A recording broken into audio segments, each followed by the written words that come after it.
Chinese President Xi Jinping will visit France, Serbia and Hungary next week. This will be Xi's first trip to Europe in 5 years. His aim is to boost ties with the European nations as economic tensions mount in the world's second-largest economy. Trade disputes between China and the European Union have soured relations in the past. But with next week's trip, Beijing is seeking to enhance China-Europe ties. The Philippines Coast Guard has accused China of harassment yet again. 2 Chinese Coast Guard vessels fired water cannons at a ship from the Philippines. The vessel sustained damage because of the Chinese water cannons. The incident took place in the disputed South China Sea or West Philippine Sea. The ship from the Philippines was on patrol near the contested Scarborough Shoal.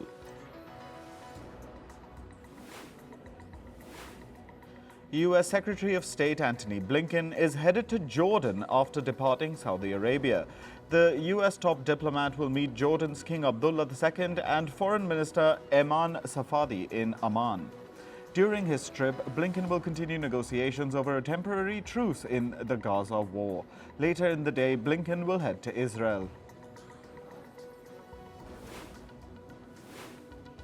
Columbia University has begun suspending students who are pro-Palestine. The students had set up tent encampments in the university's New York City campus, which they have refused to take down. The university declared a stalemate in talks to end the protests. The crackdown at Columbia comes amid a wave of protests across American universities. A new report suggests that North Korean missiles were used in an attack against Ukraine on January 2nd this year. The report cites documents from the United Nations. A UN study concluded that some debris it found was from a North Korean Hwasong-11 series missile. Although the report does not specify where the missile was fired from, Ukraine says it was launched from Russia. Ukraine's President Volodymyr Zelensky says Russia is taking advantage of the slowdown in weapon deliveries to Kyiv. He has called on the United States and other allies to ramp up aid deliveries. Zelensky wants to destroy what he called Russian terrorist ambitions. Zelensky made the comments while speaking alongside Jens Stoltenberg, the chief of the North Atlantic Treaty Organization, or NATO. Stoltenberg also pressed for accelerated deliveries of aid to Ukraine. Meanwhile, a Russian missile hit an educational institution in the Ukrainian Black Sea port of Odessa yesterday. At least 4 people were killed and about 28 were injured. Videos show firefighters battling the flames that engulfed the roof of the building.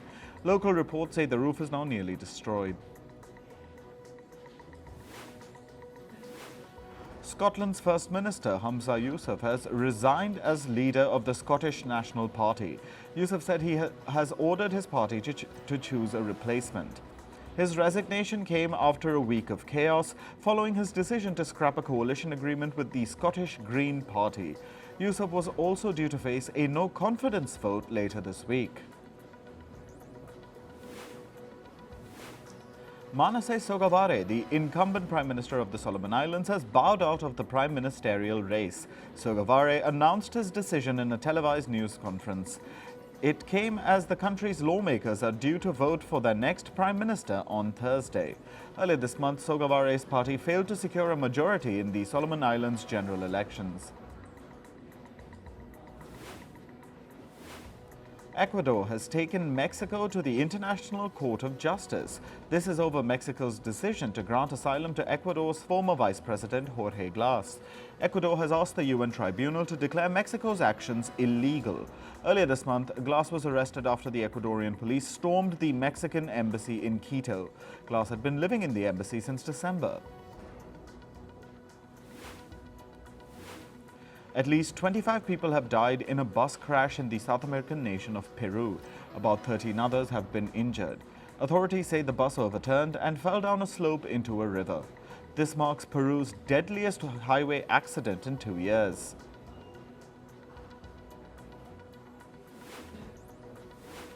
Four police officers have been killed in the U.S. state of North Carolina.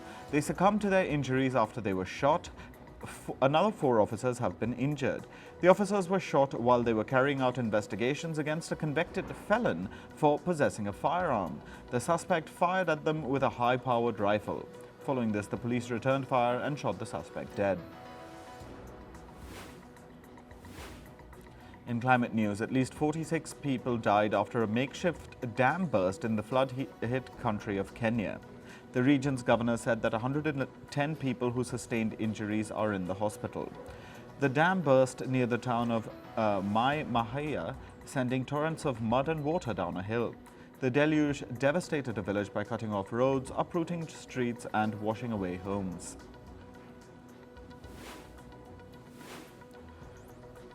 The Indian region of Jammu and Kashmir has been hit by landslides and flash floods. This is because of non-stop rain and snowfall in the region. The Srinagar-Jammu highway was closed after debris fell on the road. The closed highway is the only all-weather road that links Kashmir with the rest of India. Several countries in Asia are battling a severe heat wave. In India, at least 2 people have died in the state of Kerala. This is because of heat stroke. Several zoos have made special arrangements for animals to help them stay cool. Meanwhile, Bangladesh has been baking in the searing heat for over a week.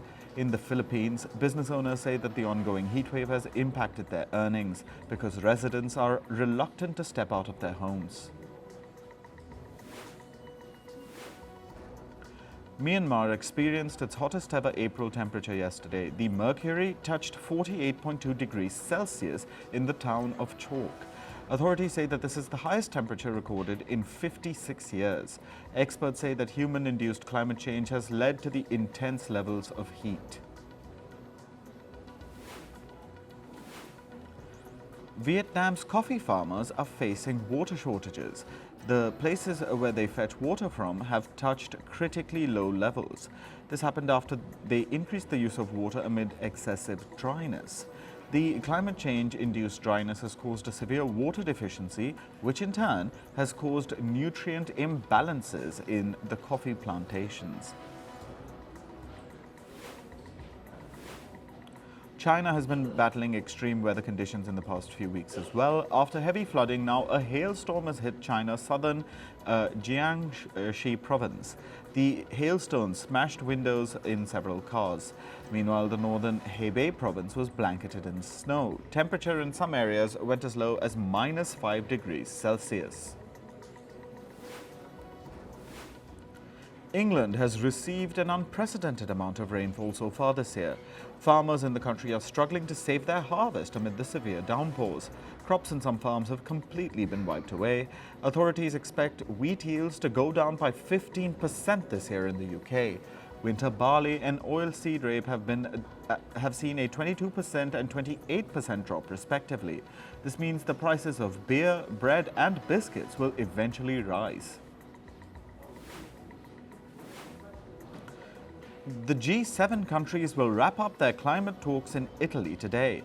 Here are the highlights from the meeting. Delegates have discussed the plans for setting up a water coalition to tackle the global water crisis. The participants also addressed the impact of fast fashion on the climate. According to reports, G7 countries have also agreed on a timeline to phase out the use of coal-fired power plants. In business and tech news, the European Commission is reportedly planning to launch a probe into Meta's social media platforms, Facebook and Instagram. This is over the platform's failure to do enough to counter disinformation from Russia. The European Union's regulator thinks that Meta's content moderation is not robust enough to counter fake news. The regulator is concerned about attempts to suppress voting ahead of EU elections in June this year. South Korea's Samsung Electronics has reported a 10-fold rise in its first quarter profits. The firm earned over $4.8 billion in profits in the first 3 months of this year. Samsung's memory chip sales almost doubled during the quarter. The chipmaker expects these sales to remain strong going forward. Samsung says that the demand for artificial intelligence will drive the sales of its chips and gadgets for the rest of this year. American tech giant Microsoft has announced a $1.7 billion investment in Indonesia. The firm plans to expand its data centers and cloud computing business in the country. The investment was announced during Microsoft CEO Satya Nadella's ongoing visit to Indonesia. Nadella is scheduled to visit Malaysia and Thailand later this week. A U.S. road safety regulator has launched a probe against Ford's driver assistance technology, which is called Blue Cruise. Blue Cruise allows drivers to take their hands off the steering wheel while driving. Recently, this technology was involved in 2 fatal crashes of Ford's Mustang Mach-E. The U.S. regulator will evaluate 130,000 Mustangs to determine whether the technology poses safety risks.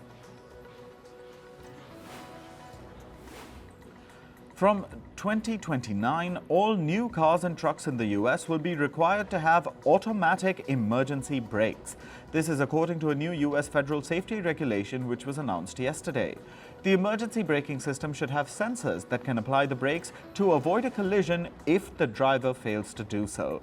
The U.S. National Highway Traffic Safety Administration has said that the new rules will save at least 360 lives and prevent at least 24,000 injuries annually.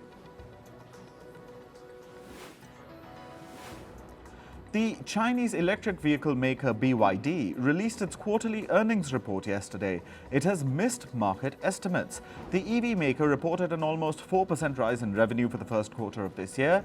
It is the slowest revenue growth that BYD has seen in the last 4 years. This comes as the Chinese firm sharply reduced its car prices amid intense competition. Noel Quinn, the CEO of British banking giant HSBC, has announced his retirement. Quinn has led the bank for the last 5 years. His retirement announcement comes as HSBC is undergoing a business overhaul. Recently, the banking giant sold its operations in Canada. It has also announced plans to sell operations in Argentina.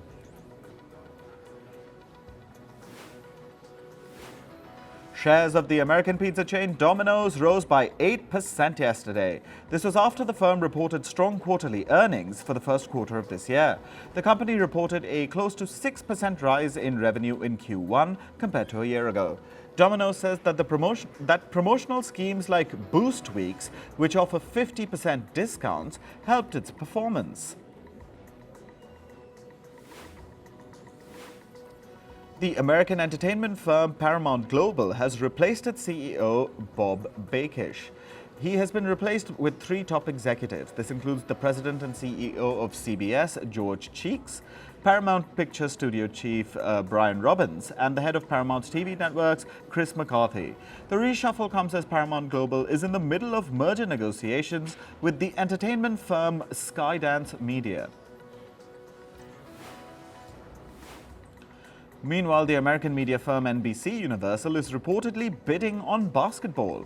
NBC is planning to pay $2.5 billion annually for the broadcast rights of NBA games.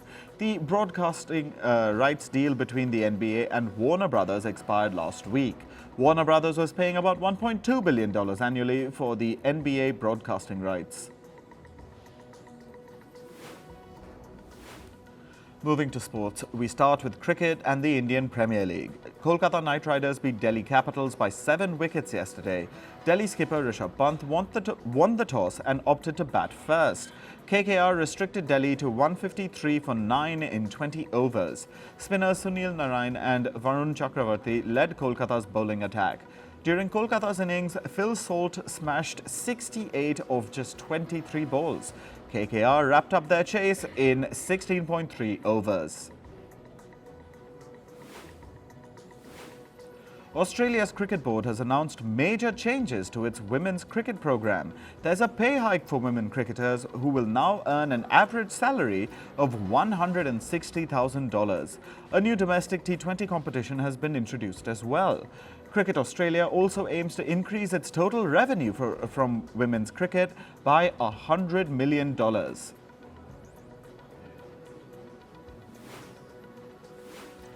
In football, Barcelona secured a 4-2 home win over Valencia in Spain's La Liga yesterday. Fermin Lopez drew first blood for Barca 22 minutes into the game. Valencia then struck twice through Hugo Duro and Pepelu to take the lead. Even though Valencia entered half-time with the lead, they had a player sent off just before the whistle. After the game resumed, Barca made their numerical advantage count. Robert Lewandowski scored a second-half hat-trick to take the game away from Valencia. Bayern Munich are set to host Real Madrid in the first leg of their Champions League semi-final. The blockbuster clash is set to take place tonight at the Allianz Arena. The Champions League is Bayern's only remaining hope of silverware this season. Bayern Munich and Real Madrid have played against each other 26 times in the Champions League. Bayern have won on 12 occasions and Madrid have won on 11. Brazilian defender Thiago Silva will be leaving the English Premier League club Chelsea at the end of this season. The 39-year-old joined Chelsea in August 2020 after leaving Paris Saint-Germain on a free transfer. Thiago Silva has made 151 appearances for Chelsea and has won the Champions League, Club World Cup and Super Cup with the Blues. In tennis, women's world number 1 Iga Świątek is through to the quarterfinals at the Madrid Open. The Pole defeated Spain's Sara Sorribes Tormo 6-1, 6-0. Świątek needed just 68 minutes to seal the win.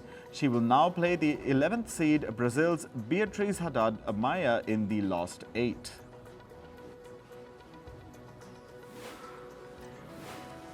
Tennis legend Rafael Nadal has entered the round of 16 at the Madrid Open. The Spaniard battled past Argentina's Pedro Cachin 6-1, 6-7, 6-3 to reach the 4th round. It was a stern 3-hour-long battle that tested Nadal's tenacity. He next faces the Czech Republic's Jiří Lehečka.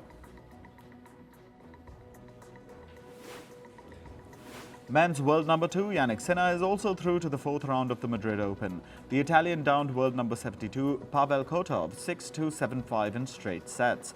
Sinner was spotted stretching his hip several times, and after the match, Sinner admitted that he had been uncomfortable. Sinner will next play 16th seed Karen Khachanov in the round of 16.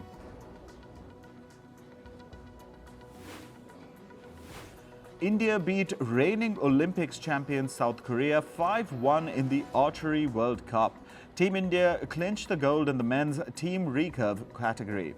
The trio of Dheeraj Bommadevara, Praveen Jadhav and Tarundeep Rai represented India. This was India's first gold in archery at a World Cup stage in 14 years. A boxing match scheduled between former champion Mike Tyson and YouTuber Jake Paul has been sanctioned as a professional bout. This means the outcome of the bout will be added to both their records. The highly anticipated match between Tyson and Jake Paul is scheduled to take place in Texas on July 20th this year. The match will consist of 8 two-minute rounds and both participants will have to use 14-ounce gloves.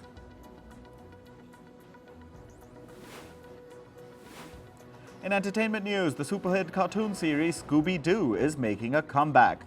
According to reports, a live-action film is also under development. The film will likely be a 1-hour drama project. It will stream on Netflix.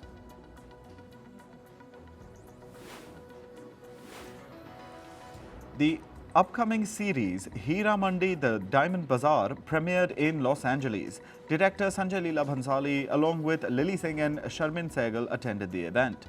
The story is set in Pakistan and it follows the life of courtesans in Lahore's red light district. The series will start streaming on Netflix from tomorrow.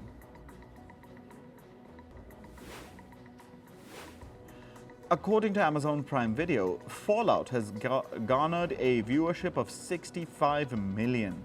The series achieved this feat in merely 15 days after its release. The story follows the life of people 200 years after an apocalypse. The show has been renewed for a second season.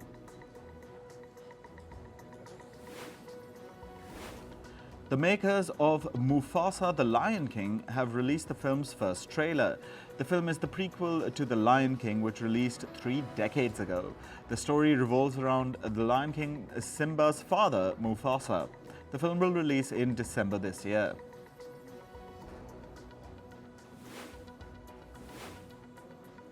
It looks like Taylor Swift isn't in the mood to stop breaking records. The songs from her album, The Tortured Poets Department, have claimed the top 14 spots of the Billboard Hot 100 chart. The rest of the album, which consists of 31 songs, also have a spot in the top 100 list. The album released on the 19th of April this year.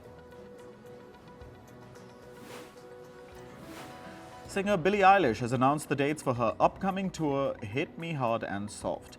Her tour will start in September in Canada and wrap up in 2025 in Ireland.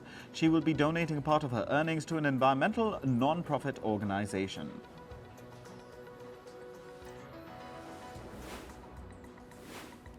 The English rock band The Rolling Stones have begun their official tour of 2024.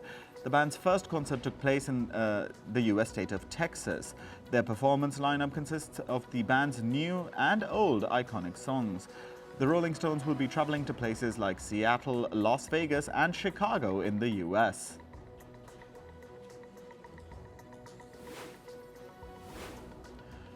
The biggest day of the fashion industry, the 2024 Met Gala, will take place within a week.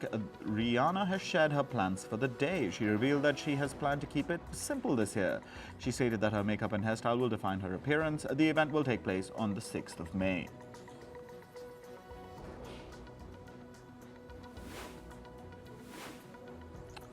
The Weeknd has donated $2 million to provide food for humanitarian support in Gaza. The donation was given to the United Nations World Food Programme. They will be able to provide at least 150,000 Palestinians with wheat flour. Back in December, he had donated $2.5 million for the same cause.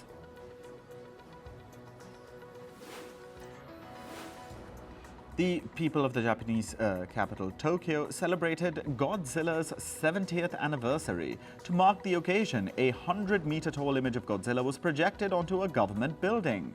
The fictional monster is the tourism ambassador of Tokyo's Shinjuku ward.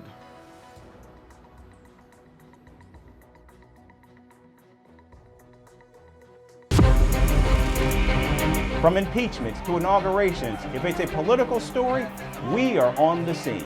The race for the White House is heating up. We're beating Biden. How dare he say that? If it's breaking news, we're live with the latest coverage. From the White House, the State Department, and Capitol Hill, we know the issues, but above all, we know the players to bring you the latest in-depth analysis on all the key stories that we're covering. I'm Eric Ham. Join me from Washington here on Firstpost America.